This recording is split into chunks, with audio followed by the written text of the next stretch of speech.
bergelut, dan itulah yang akan kita lakukan sekarang gitu kan. Di sini aku ingin ngomong gitu ya soal teknologi ya sekarang. Jadi untuk pemula gitu atau untuk yang udah master atau ingin mempelajari hal baru gitu kan.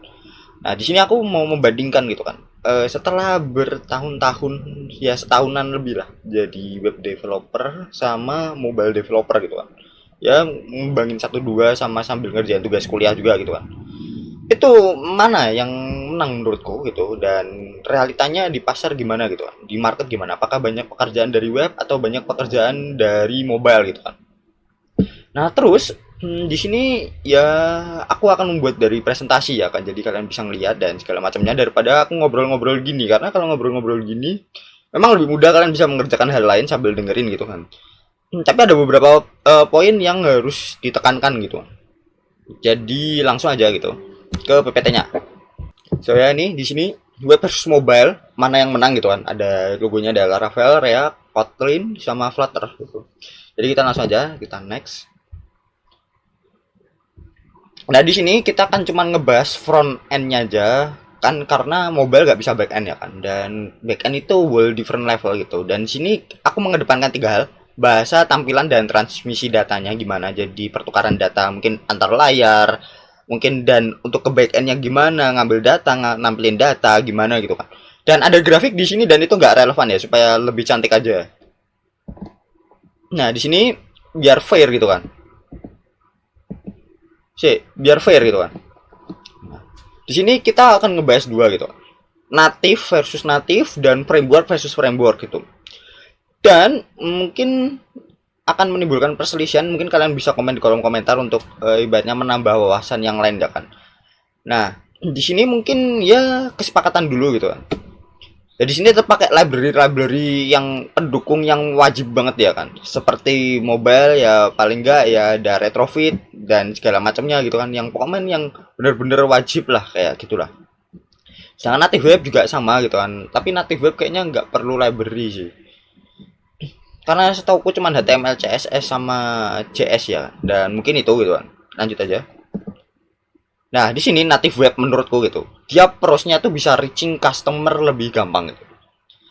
Nah, bayangkan gitu kalian kalau ngomong, "Wih, tolong kayak portofolio gitu kan. Wih, tolong udah buat web apa aja? Buka ini gitu kan." Nah, kayak gitu kan biasanya udah kayak gampang kan. Kalau kalian ngedownload itu kan buka Play Store gitu. Nah, lah download lagi gitu 10, 15, 20 MB gitu. Jadi reaching customernya tuh lebih gampang gitu.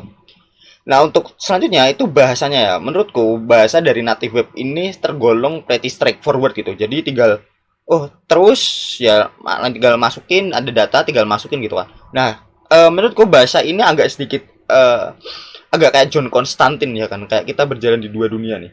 Ada satu yang ngomong sulit, ada yang satu ngomong gampang. Kenapa gampang gitu kan? Itu presisi straightforward ya kan. Jadi ada data tinggal tampilin, terus tinggal mau ngirim juga ada lagi gitu kan. Nah, jadi yang paling bikin sulit adalah dari web ini adalah dia tuh ada parameternya kan. Ada on submit, terus kayak tampilannya juga on submit bla bla bla. Nah, kayak gitu kan dari parameter slashnya itu kan. Kurung capitnya itu. Nah, di sini bahasa yang dimaksud itu ya jelas bukan yang kayak gitu juga, tapi lebih ke banyak tanda panahnya gitu. Jadi kayak pakai arrow function, ya bukan arrow function juga sih, kayak high order function lah. Jadi tinggal misal ada value A, tanda panah B gitu kan. Nah, itu biasanya di tabel-tabel cukup banyak ya kan. Nah, kayak gitu itu biasanya memang udah paling efisien, tapi memang untuk pemula cukup membingungkan lah gitu. Tapi kalau yang udah ahli pasti paham tuh, kalau yang tanda panah tuh return value langsung gitulah tanpa menggunakan perantara variabel gitu. Nah, lalu yang terakhir adalah transmisi data kayak tadi. Dia cukup pretty straightforward kan. Mau nampilin, mau ngirim, dia menurutku cukup mudah gitu. Nah, cons-nya gitu. Native web ini udah banyak ditinggalkan gitu kan. Sudah banyak ditinggalkan dan udah banyak pasarannya. Kenapa gitu? Karena ya itu di poin ketiga udah ditekankan, dia tidak aman gitu. Tidak aman, dan developingnya cukup lama dibanding yang pakai framework. Developing keamanannya, developing semuanya gitu, itu cukup lama lah. Dan menurutku juga tampilannya itu juga sulit gitu. Nah, di sini tampilannya tuh biasanya harus pakai CSS ya bagi yang nggak tahu. Jadi kalian harus ngebuat kelas subkelas dulu, nanti bisa dipanggil tuh. Jadi per yang tadi hashtag itu tadi, dan nanti bisa dipasangi kelas namanya apa gitu. Nah, terkadang kita bisa pakai yang namanya Bootstrap dan CSS itu. Tailwind lah, sorry, Tailwind. Nah, Bootstrap itu biasanya kalau aku sendiri sih tinggal ke websitenya, oh ini ada yang bagus, kopas aja kelasnya kan, dan jadi gitu.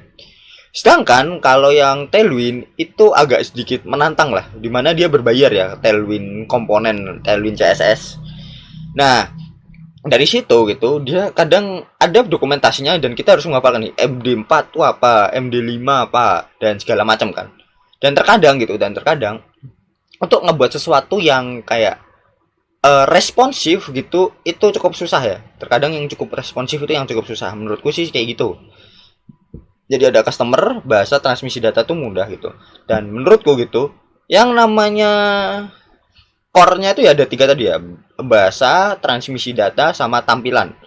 Karena ya namanya customer pasti yang ngelihatnya dari tampilan ya kan. Nah kalau kita sendiri ngelihatnya dari bahasa dan gimana kita mentransmisikan data itu gitu. Lanjut, di sini ada native mobile. Nah di sini apple to apple menurutku ya, aku berusaha apple to apple dan tidak menjatuhkan pihak manapun gitu kan. Walaupun cukup sulit ya. Di sini native mobile gitu. Dia tampilannya fleksibel. Kenapa? Karena bukan dari yang sebelumnya gitu. Yang kita harus ngapalin parameter-parameternya MD4 apa. Kalau di sini tampilan itu berbentuk parameter gitu. Jadi oh mau padding gitu. Dia udah muncul tuh. PP padding kiri berapa, padding kanan berapa, atas berapa, bawah berapa, atau login gitu dan segala macamnya itu udah ada margin dan segala macamnya tuh udah ada. Dan dalam bentuk parameter ya. Jadi kita tinggal nyari aja gitu daripada kita ngapalin gitu kan. Terus yang kedua menurutku ini jarang ada lah. Jadi jarang ada ibaratnya kalau dibandingin dengan yang native mobile, native web itu kan. Itu yang di sini tuh jarang ada lah. Nah, terus biasanya kalau native itu sama-sama native, itu kan biasanya nggak bisa di ngebuat komponen lah ya, ngebuat komponen. Jadi komponen itu ibarat kalian ngebuat form login gitu kan, form login yang buat login yang kayak form bisa diketik itu. Itu kan biasanya kalau kalian bisa buat komponen lah, itu dibuat kelas sendiri nanti tinggal dipanggil isinya apa, terus kayak identifier atau nama atau controller atau dan segala macamnya itu kan ada ya kan. Nah, di sini memang menurutku lebih sedikit lah kodenya, karena tadi tampilan bisa ada parameternya, terusan dia tinggal langsung sacet-sacet gitu kan. Kodenya lebih sedikit lah ibaratnya kalau untuk tampilannya gitu menurutku. Terus tapi cons-nya ini yang luar biasa sulit tuh. Jadi bahasanya ribet banget. Nah jadi ya kadang nggak masuk di otak aja gitu. Kadang nggak masuk di otak aja. Bahkan udah dibaca berulang kali pun aku tetap nggak bisa mendapat penjelasan yang oke gitu. Karena cukup sulit untuk Kotlin gitu kan. Di sini Kotlin, Java, everything is the same lah menurutku ya. Nah cukup sulit untuk kita kayak ini apa ini maksudnya kayak gimana. Nah itu cukup sulit. Nah, dan memang gitu butuh waktu dan even diriku ini yang dari awal belajar natif juga tetap nggak paham gitu apa yang terjadi gitu. Jadi makanya ada meme gitu kan. Kalau ini udah berhasil gitu, jangan diotak-atik lagi gitu. Bahkan untuk error pun gitu, butuh skill gitu. Bahkan ketika error pun kalau yang lain udah langsung tampil errornya, di sini itu butuh skill nih. Ini errornya kenapa? Kenapa datanya itu transmisi data ini yang kedua itu susah banget itu. Jadi kayak tampilannya sendiri, terus yang satu lagi nanti interaksinya sendiri kan. Jadi kalian bisa diklik dan segala macamnya itu cukup sulit lah. Memang ada beberapa yang udah mempermudah gitu, library-library yang sudah mempermudah gitu. Tapi memang menurutku cukup susah gitu untuk udah dikirim terus nanti diambil lagi untuk yang satu gitu. Itu kadang ya. Kadang untuk yang kita connect ke backend gitu lewat API, misal pakai library retrofit gitu kan. Library retrofit gitu, itu butuh 3 file ya kan. Ada model, terus ada API service, API authentication gitu-gitu. Itu udah pusing duluan lah. Belum lagi kalau mau nampilin data dalam bentuk list kan. Harus butuh recycler view, adapter dan segala macam. Wah, pusing itu. Apalagi kalau tiba-tiba gak keluar dan segala macam kan. Itu kalian kalau mau ngelok permasalahannya itu ada di mana gitu. Nah, itu juga butuh skill tuh. Itu kadang ChatGPT juga kalau kalian mau tahu, saya juga pengguna ChatGPT dan no shame about it. Cukup susah lah untuk dia juga membantu saya gitu. Nah, di sini consnya jelas customer susah gitu. Kenapa kok apa ibaratnya kok customer susah? Masa susah nge-reaching untuk kita dapat customer itu. Kalau gak udah percaya dari awal duluan kan. Kenapa gitu? Karena biasanya gitu.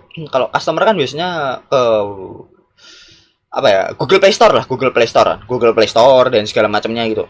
Nah, kalian harus buka nih. Udah buat aplikasi apa? Coba cek Google Play Store. Ini kayak gimana tampilannya? Download dong, download gitu kan. Download itu gak efisien menurutku. Jadi dia harus nge-searching dulu. Terus kadang kan nggak tampil di awal-awal. Kalau kalian nge-search CEO kan teknik marketing kan nggak berpengaruh di itu ya. Apa namanya? Play Store ya. Karena ya modelnya kayak gitu kan.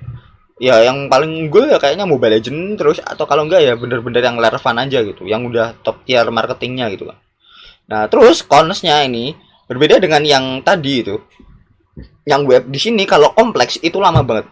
Yang pertama lama pengembangannya, yang kedua kalian lama nunggu dia nge-build dulu sebelum kalian bisa ngoding. Maksudnya gimana yang kedua gitu kan.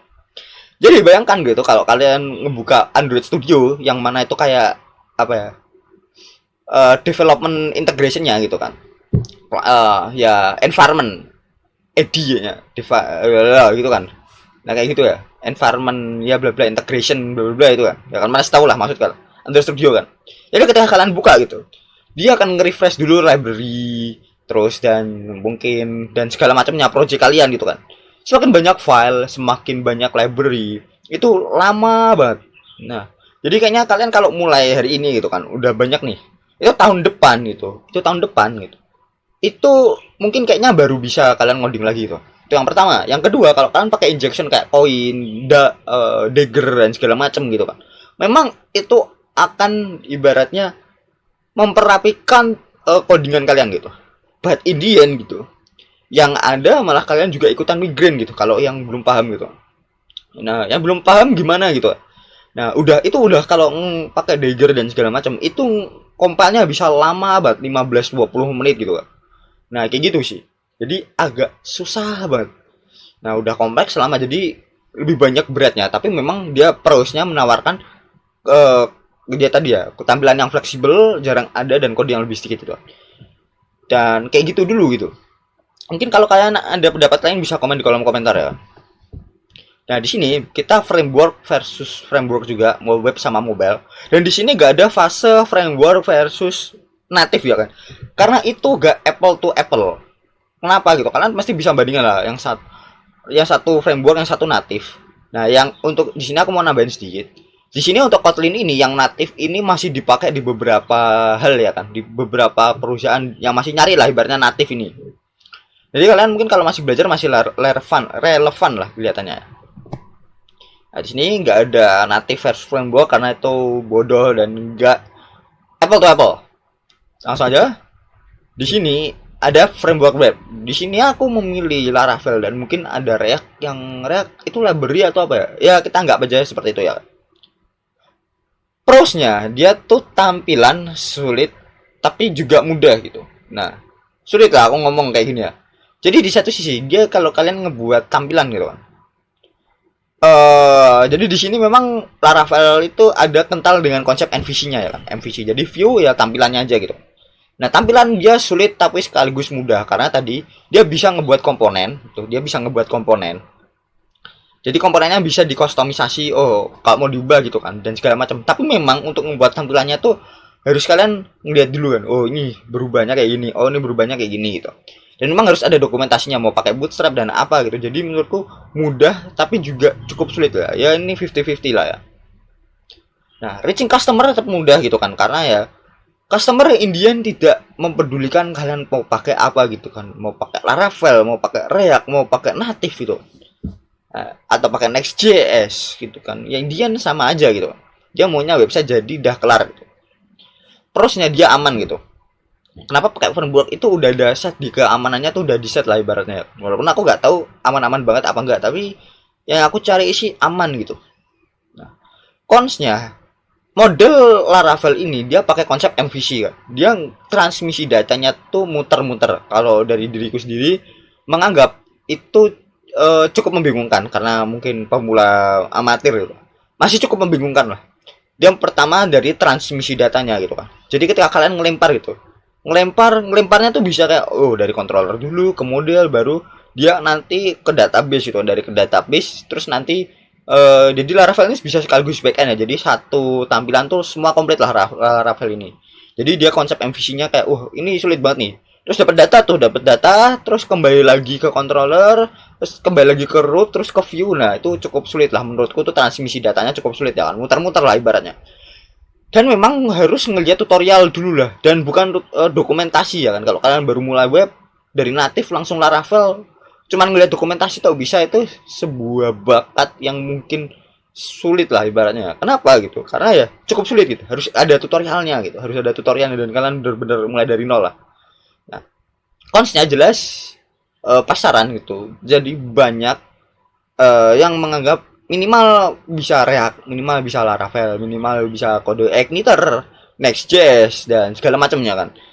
Nah, jadi ya kayak Indian gitu, ya banyak lah gitu. Dan bahkan mungkin di IT pun juga bisa buat web gitu ya, minimalnya ya. Jadinya kayak gitu tadi, cukup banyak uh, orang yang bisa juga gitu minimalnya gitu. Nah, lalu bahasanya gitu. Nah, jadi di sini bahasanya itu tadi karena terkesan muter-muter gitu. Dan lagi gitu. Karena dia memakai konsep MVC yang kayak, oh di satu sisi kita harus declare ini, declare ini. Terus nanti dia agak muter nih dari sini ke sini, nah ke sini ke sini. Nah, itu view controller, terus dari controller ini ada harus di set nih, ada modal, ada apa yang harus dikirim bla bla bla. Nah, itu menurutku gitu secara ajaib aja gitu bisa gitu, secara ajaib bisa gitu. Dan bahkan mungkin ChatGPT, kalau kalian mungkin kurang pro menggunakan ChatGPT ya kan, untuk membantu kalian di sini framework pakai Laravel utamanya gitu, itu cukup sulit lah untuk troubleshootingnya gitu. Tahu-tahu error gitu kan, tapi memang errornya ada gitu dan tahu gitu ya, jadinya memang harus secara pengalaman aja gitu. Nah, terus di sini ada framework mobile gitu kan, framework mobile. Jadi yang pertama jelas menurutku gitu, bahasanya gitu, itu cukup pretty straightforward gitu. Jadi mau kalian transmisi data dan segala macam gitu, dia kalian ngebuat tampilan itu cukup benar-benar pretty straightforward dan menurutku mudah banget dimengerti. Ini dari Flutter ya. Yang kedua, dia masih jarang untuk yang kayak gini gitu kan. Ibaratnya mobile ini menurutku masih jarang lah ya, masih jarang lah. Nah, yang ketiga ada transmisi data. Nah, transmisi data tadi cukup gampang menurutku untuk dimengerti ya kan. Dia mulai dari kalian pindah ke sini gitu. Karena Flutter ini merupakan kerangka kerja yang untuk ada bisa dibuild di Android dan iOS ya kan. Untuk pakai konsep MVC memang ada library-nya, karena tadi kalau kayak kita pakai library lagi MVC ya itu juga cukup susah gitu. Jadinya aku pakai MVC abal-abal kan, ada pokoknya ya tadi tuh konsepnya. Nggak ada model dari view langsung dilempar ke controller ke backend gitu kan. Nah, cuman gitu doang, nggak ada model-modelan.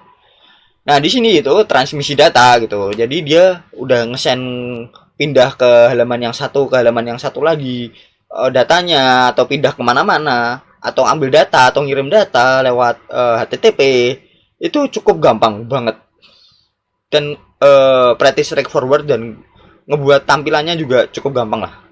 Nah, di sini konsnya itu lama gitu. Lama ngebuild itu yang pertama. Jadi ngebuild itu kalau ada kamera atau kalian bisa ngakses file di dalam gitu, itu biasanya bisa lama banget. Dan lagi gitu, lamanya itu ketika kalian juga tadi ngebuka VS Code ya kan, VS Code IDE Integrated Development Environment gitu, sebagai IDE-nya gitu. Itu nanti nge-refresh-nya tuh bisa 5-10 menit gitu kan. Dan itu kalau kalian keluar gitu, kalau kalian keluar ya sama dari yang natif, itu kan juga nge-refresh ngulang lagi, nunggu 5-10 menit gitu kan. Dan itu menurutku cukup time consuming gitu, time consuming.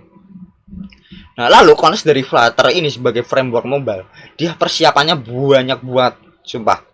Maksudnya gimana? Kalian udah punya VS Code nih, harus install namanya Android Studio ya nih ya. Terus kalian harus install berbagai ini ya, SDK dari Flutter, terus SDK dari Dart gitu kan. Terus kalau ada yang kurang lagi, itu banyak yang kurang kayaknya, harus ada apa-apa lagi gitu. Nah, itu persiapannya banyak dan harus ada tutorialnya, minimal ada langkah-langkahnya lah untuk melihat gitu kan. Jadi kalian nggak bisa kalau langsung dengan kekuatan menalarku aku langsung bisa ini, langsung nginstal ini. Itu susah ya, susah. Nah, consnya dari segi tampilan gitu kan. Nah, menurutku tampilan di Flutter ini seharusnya pros. Sorry, ini salah gitu kan. Prosnya di tampilan gitu. Ya enggak juga sih. Prosnya juga tampilan juga bisa, consnya juga tampilan, sorry. Jadi prosnya jelas dia itu kalau kita nge-build sesuatu gitu kan, itu semuanya tuh ada dalam parameter gitu. Jadi kayak yang beda sama yang web yang kita harus ngapalin. Margin kodenya apa, segede apa gitu kan. Itu kan ada maksimalnya minimalnya gitu kan.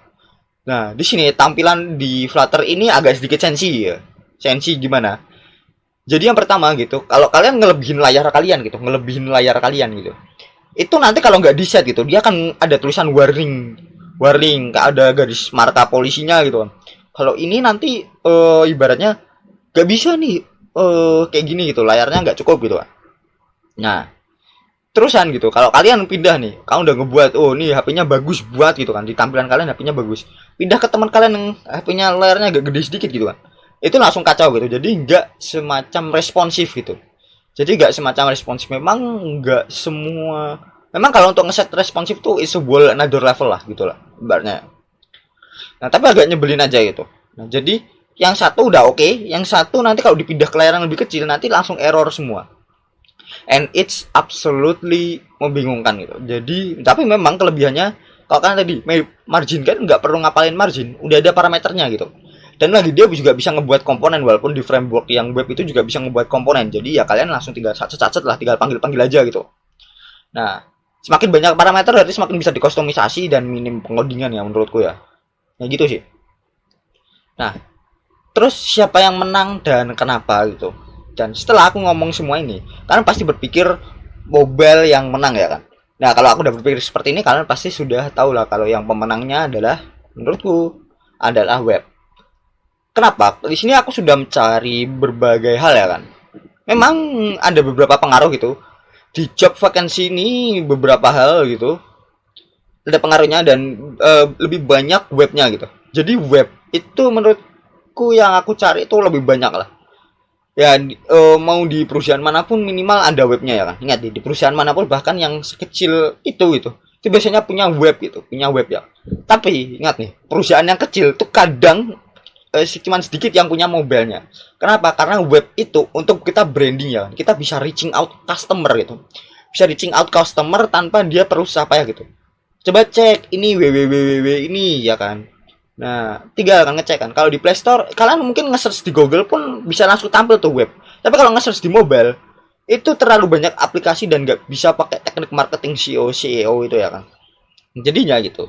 Memang ini cukup bisa dimengerti gitu, kalau lebih banyak web ketimbang mobile. Walaupun mobile itu jarang ada gitu. Ibaratnya ingat ya, walaupun aku ngomong jarang ada kayak gini, tetap ada sebejibun banyak orang yang tetap bisa gitu. Tapi kalau dibandingkan dengan web, ibarat dia tuh lebih banyak lagi ya kan. Nah, kayak gitu sih. Nah, jadi kayak gitu tadi aku tekankan sekali lagi. Menurutku web itu sebagai pemenang. Kenapa? Walaupun cukup sulit gitu, memang cukup sulit diterima. Menurutku di berbagai job itu lebih banyak webnya. Kenapa ya tadi? Perusahaan yang kecil bisa ngebuat web itu, ibaratnya bisa minta tolong bikinin web itu. Tapi kalau perusahaan yang kecil atau untuk UMKM, dia kan pasti nggak butuh mobile banget kan, butuhnya web yang bisa diraih banyak orang, ada teknik marketing, kalian nge-search pun bisa nyari gitu. Jadinya lebih banyak job dari di webnya ketimbang mobile. Nah, tapi untuk segi biaya gitu, menurutku ya jelas mobile lebih tinggi karena tingkat ya enggak, ini nggak bisa ditolak ukur ya. Tapi mobile itu karena jarang, walaupun sejarang-jarangnya tetap banyak gitu, ya tetap aja ada berbagai skill yang cukup sulit lah ibaratnya ya. Terus kita, aku dukung argumenku ini dengan yang namanya pakai Google Trend ya kak. Pakai Google Trend nih. Di sini ada 4 parameter. Kalian pasti melihat yang warna biru sama hijau sama yang warna merah dengan warna kuning gitu kan. Itu sama gitu. Kenapa aku melakukan ini gitu? Karena Google Trend ini dia memakai gitu, memakai yang namanya kata kunci ya. Kata kuncinya jelas kalau di Indonesia mobile sama aplikasi gitu. Sedangkan kalau kita website gitu kan, antara web, website itu kan, atau laman gitu.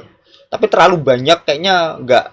Ibaratnya aku harus apple to apple ya kan. Kalau dua dari web, dua dari aplikasi ya kan. Ya tadi ada web, ada website, ada laman ya. Seperti yang kita bisa lihat itu kan. Dan di sini itu lebih banyak webnya dan itu semakin tinggi gitu. Nah, karena apa gitu? Ya karena kalian buat portofolio gitu, buat web buat portofolio. Apakah portofolionya ada di HP gitu? aplikasi HP, enggak kan di web kan, ya kayak gitulah. Ada banyak kan contoh sekarang, ya dipermudah lah, ada kayak Flutterflow, ada apa, dan yang nggak perlu ngoding lah ibaratnya ya kan. Jadi tetap aja ada WordPress tuh, ada kayak, ya ibaratnya lebih banyak demandnya ke web itu untuk sementara waktu ini ya kan, karena tadi reaching out customer-nya lebih gampang gitu kan. Nah, jadi pilih yang mana dong? Nah, menurut gue pribadi gitu, ini kita ngomong dari mata ke mata ya kan, manjai, dari hati ke hati. Bahwasanya gitu, memang undeniably memang web menang ya kan. Tapi kalau kalian mulai berpikir untuk mobile duluan, menurutku nggak ada salahnya gitu, nggak ada salahnya. Tapi ya risikonya tadi paling ya nggak ada kejelasan lah. Tapi kalau kalian mungkin berpikir aku akan belajar keduanya nih, pagi sampai siang ini, sore sampai malam ini gitu. Yang mana menurutku dua-duanya nggak bakal bekerja itu. Kenapa? Karena ya tipikalnya orang-orang Indonesia tuh sulit untuk belajar ya kan. Jadi paling belajar 10 menit, main game 50 menit gitu. Ya, tapi kita kesampingkan hal itu, tapi mana yang paling penting itu kan? Mau pilih yang web dulu atau mobile dulu? Kalau kalian mungkin urgent gitu kan, urgent mending web dulu aja gitu kan. Dan mana yang dipelajari, framework atau enggak natif gitu kan? Jelas menurutku framework itu utama ya kan. Apalagi yang terbaru gitu, kayak pakai Laravel, versi Blast, React, Next.js gitu-gitu ya, semua pelajarilah yang baru gitu. Karena biasanya yang dibutuhin job vacancy kayak gitu. Nah, sedangkan kalau yang modelan mobile gitu, nah mobile ini terakhir-terakhir aja gitu, karena ya opportunity-nya tuh terbatas gitu. Kalau kalian nggak punya klien yang jelas atau punya kenalan gitu, itu cukup sulit lah. Nah, apalagi listing di Play Store itu need a skill juga gitu. Tapi itu mungkin dari aku ya. Dan ingat itu semua pendapat pribadiku yang telah mengcoding di dua hal gitu, kayak aku berjalan di dua dunia gitu kan. Ya banyak sih, ada AI juga, ada cloud gitu kan, tapi mungkin kita ke pembahasan yang lain lagi gitu kan.